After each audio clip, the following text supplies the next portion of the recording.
नमस्कार, good morning सभी विद्यार्थियों का सीसीए ऑनलाइन एजुकेशन कक्षा में स्वागत अभिनंदन है। हम यहाँ पर हमारा जो प्रथम लेसन पढ़ रहे थे, उस प्रथम लेसन में जो हमारा पॉइंट चल रहा था वो था जनन द्रव्य।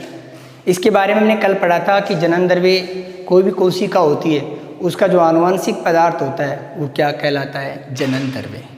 तो जनन द्रव्य हम कहाँ से प्राप्त कर सकते हैं या कहाँ से हमें जनन द्रव्य प्राप्त हो सकता है।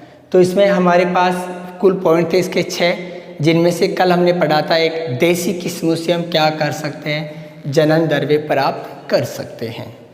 दूसरा है हमारे पास कि वे फसलें जो पहले प्रचलित थी, यानी पहले उनको उगाते थे लेकिन आज उनको नहीं उगाते हैं, उनसे भी हम क्या कर सकते हैं, प्राप्त कर सकते हैं। तो पहला था हमारे पास देसी किस्में, जो हमने कल पढ़ ली थी। दूसरी हमारे पास है वो है देसी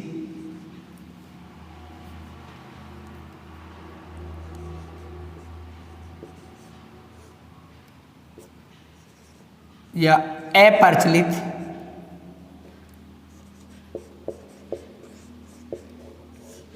अप्रचलित किस्में, ठीक है, या उन्नत या पुरानी कह सकते हैं इन्हें, क्या कह सकते हैं, पुरानी अप्रचलित किस्में। ये 2 पढ़ ली थी मैं। अब हमारी आज की जो तीसरी है जनन द्रव्य की जो प्राप्त करने की विधि है वो है हमारे पास खेती के उपयोग में आ रही किस्में। तो यहाँ पर लिखूं, तीसरी है, ये ध्यान रखना, खेती के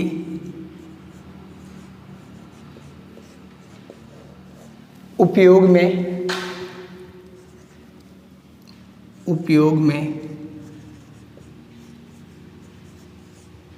आ रही किस्में।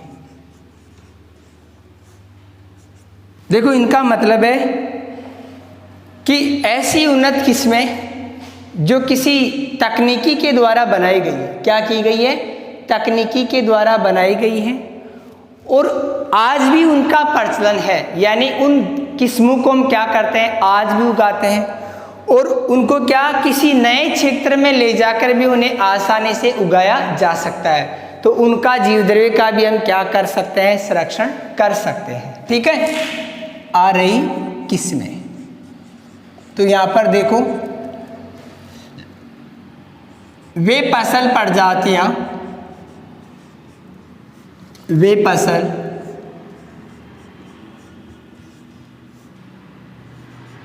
प्रजातियां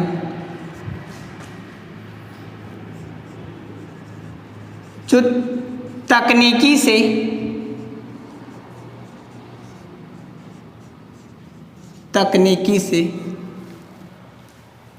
विकसित की गई है, विकसित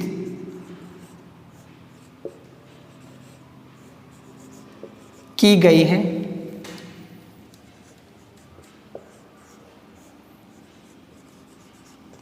और उन्हें वर्तमान समय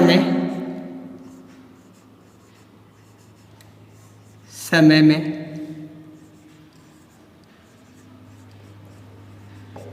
उगाया जा रहा है, उगाया जा रहा है।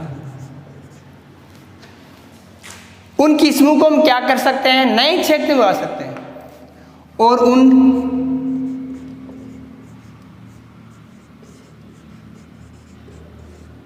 किस्मों को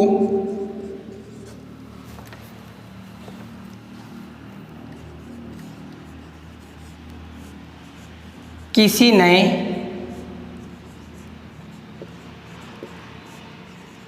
क्षेत्र में, यानी पादप पुष्टापन थे ना हमारे पॉइंट्स में, नए क्षेत्र में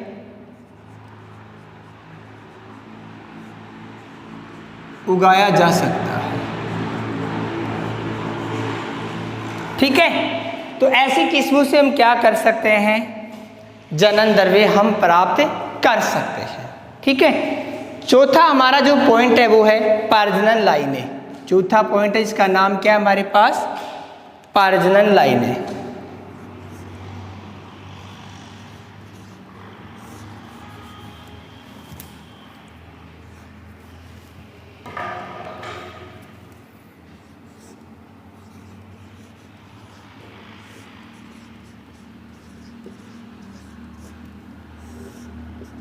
इसका मतलब क्या हो देखना, यानी ऐसी किस्में या कोई समष्टि जिसका निर्माण किससे किया गया है, यानी विशेष प्रजनन या पादप प्रजनन क्रिया द्वारा या तकनीकी द्वारा किया गया है, उस किस्म या समष्टि को हम क्या बोलते हैं, प्रजनन लाइनें। क्या बोलते हैं, प्रजनन लाइनें। ये प्रजनन लाइनें होती है, समष्टि लाइनें होती है। क्या होती है, समष्टि लाइनें होती है। इनमें क्या होता है, उपयोगी जीन होते हैं। क्या होते हैं, इनमें उपयोगी जीन होते हैं। तो इधर ना, प्रजनन की क्रिया द्वारा, प्रजनन की क्रिया द्वारा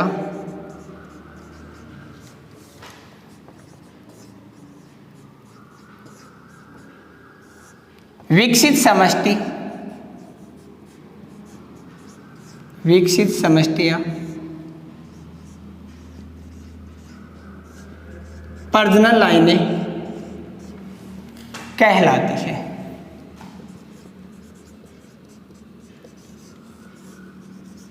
प्रजनन लाइनें कहलाती है। इनमें क्या होते हैं, उपयोगी जीन होते हैं। इनमें उपयोगी जीनों का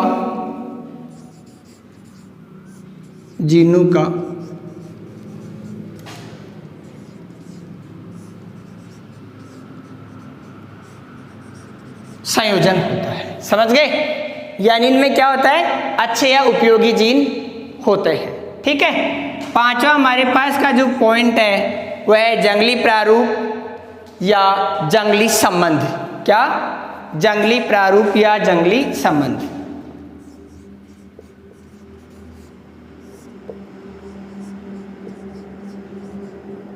प्रारूप एवं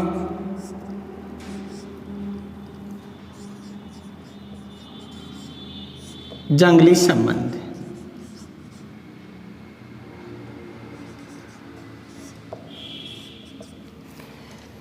देखो इसका मतलब क्या होता है, जंगली प्रारूप का मतलब होता है कि किसी फसल की उत्पत्ति सीधी हुई है, यानी कोई ऐसी फसल है जिसका निर्माण सीधा ही हुआ है, यानी विकसित होके नहीं हुआ, उसे हम क्या बोलते हैं, जंगली प्रारूप। ठीक है, किसी फसल का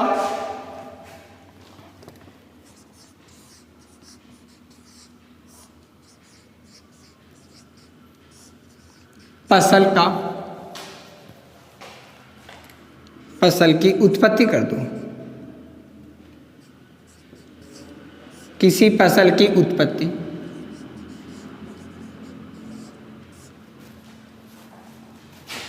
सीधी या स्वतः ही होती है,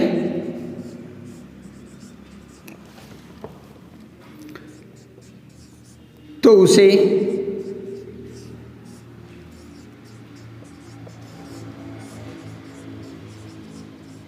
जंगली प्रारूप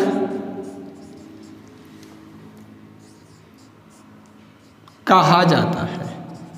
समझ गए। और यदि किसी जैविक प्रक्रम के द्वारा क्या होता है, जैविक प्रक्रम से होता है, तो उसे हम क्या बोलते हैं, जंगली संबंध। ठीक है, यदि किसी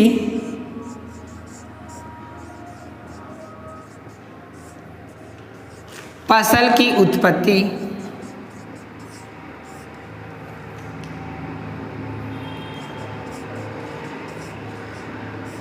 जैविक प्रक्रम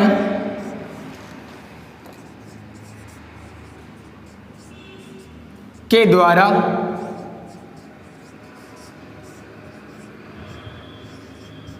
जंगली प्रजाति से होती है, तो उसे जंगली संबंध कहा जाता है।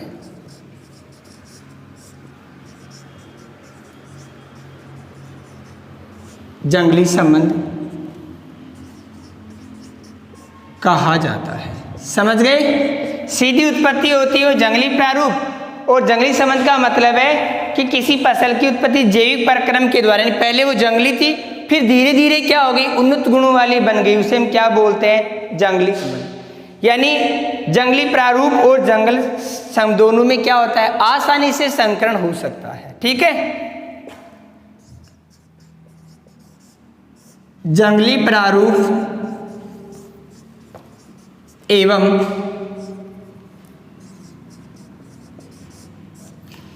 जंगली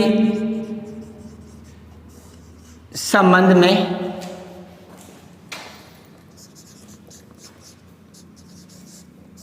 आसानी से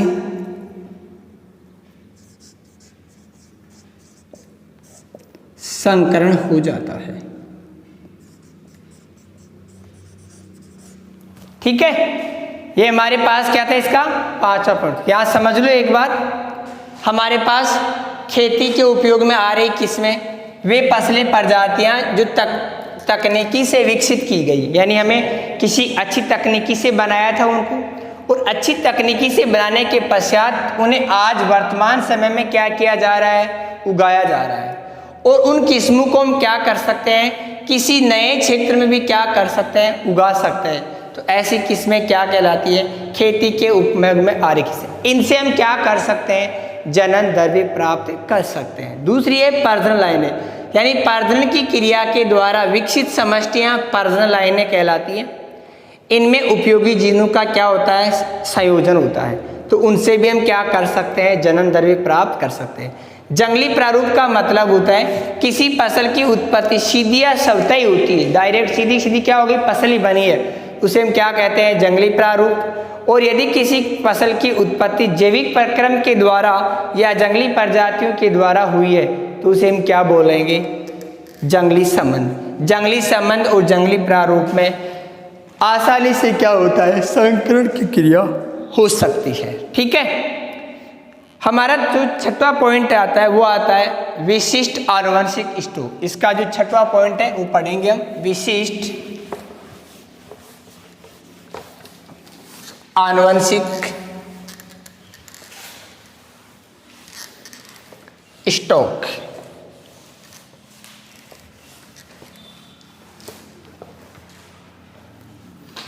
छठवां पॉइंट है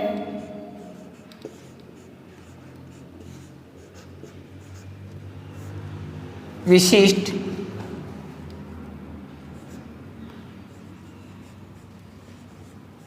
आनुवंशिक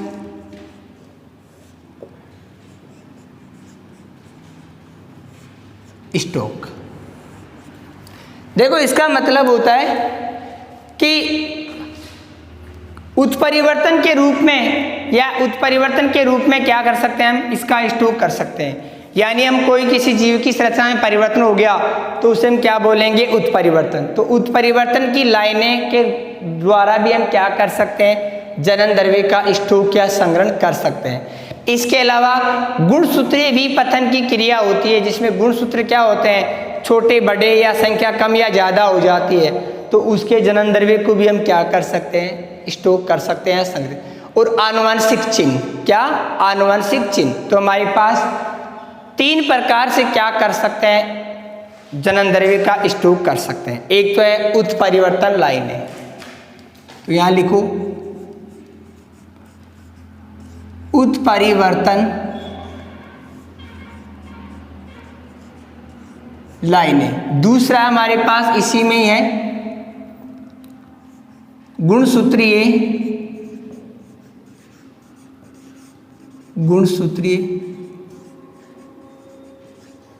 विपथन, क्या, गुणसूत्रीय विपथन।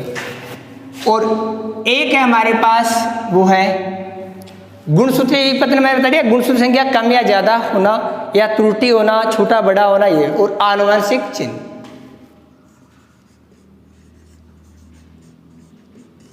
आनुवंशिक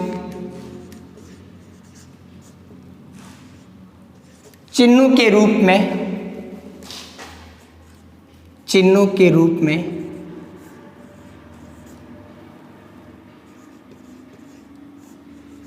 जनन द्रव्य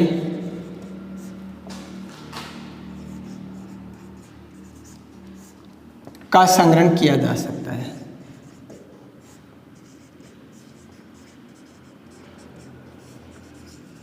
ठीक है, ये था हमारा पॉइंट।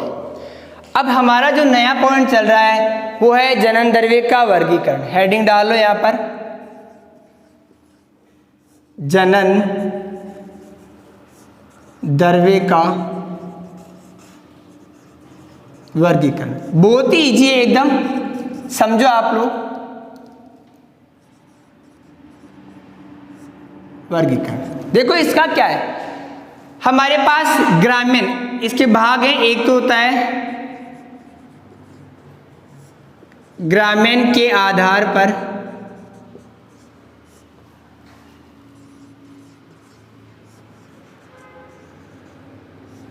जनन द्रव्य का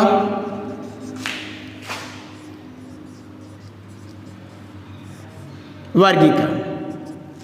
किसके आधार पर? ग्रामीण के आधार पर। ग्रामीण का मतलब क्या होता है? सीधी सी बात बताई थी मैंने कि मानव के द्वारा किसी जंगली प्रजाति को खेती के लिए उगाने की जो प्रक्रिया होती है उसे क्या बोलते हैं? ग्रामीण। ठीक है, तो ग्रामीण के आधार पर हमारे पास क्या है, दो प्रकार के जनन द्रव्य निकलते हैं। एक तो आता है क्या, कर्ष्य जनन द्रव्य, एक आता है जंगली जनन द्रव्य। नाम से ही पता है कृषि।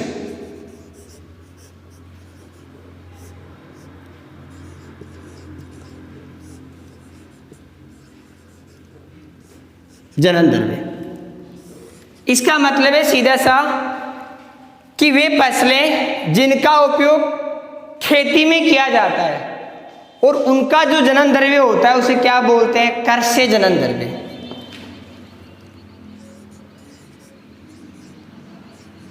वे फसल जिनका उपयोग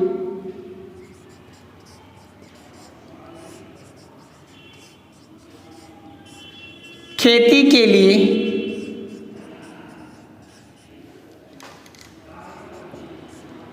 किया जाता है,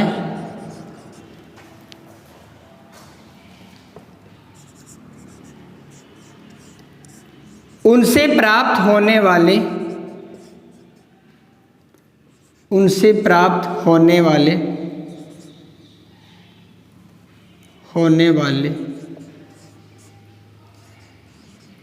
द्रव्य को क्या कहते हैं?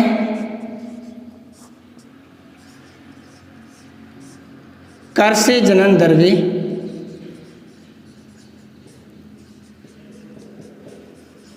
कहा जाता है। समझ गए? दूसरा हमारे पास है जंगली जनन द्रव्य। क्या है? जंगली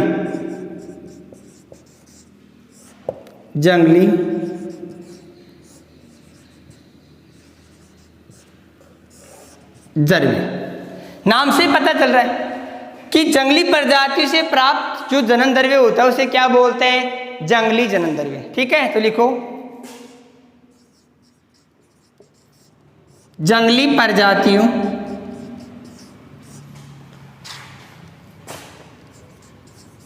में पाए जाने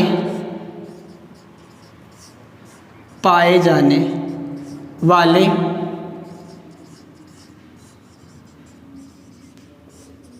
जनन द्रव्य को क्या बोलते हैं?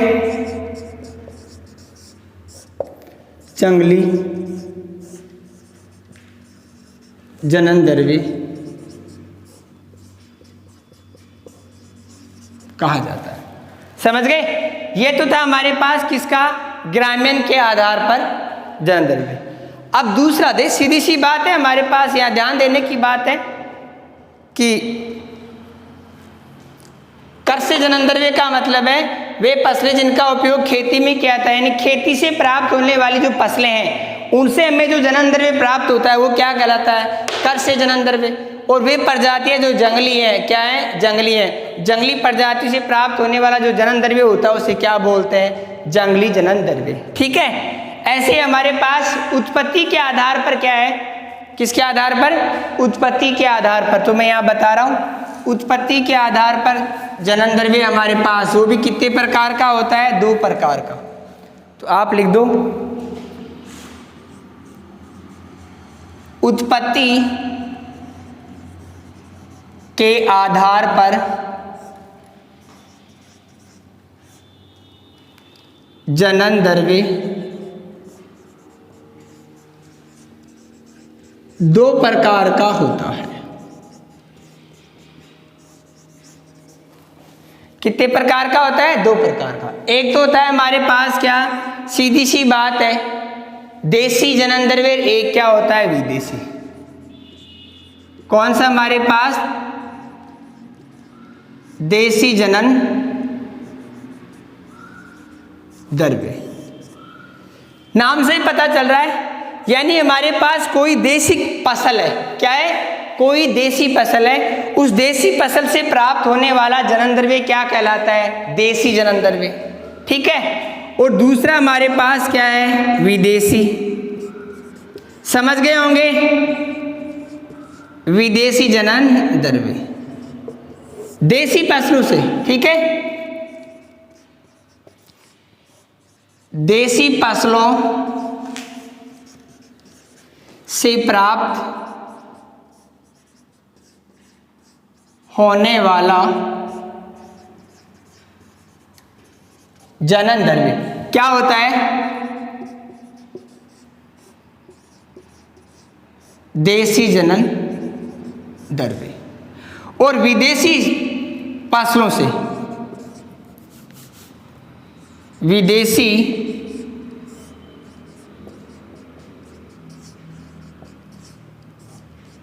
प्रजातियों से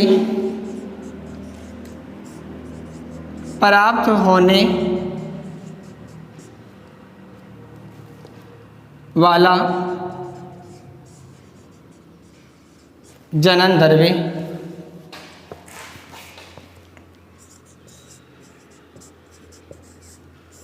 विदेशी जनन द्रव्य कहलाता है। समझ गए, आज का हमारा पॉइंट यही था। ठीक है, कल हम पढ़ेंगे क्या, जीन कोश। क्या पढ़ेंगे, जीन कोश। ठीक है, किसी कोई समस्या, यहाँ पर आसान सा पॉइंट है, कोई समस्या हो आप मेरे को कमेंट बॉक्स में लिख सकते हो, सर हमें समस्या, पढ़ाई करना। जय हिंद।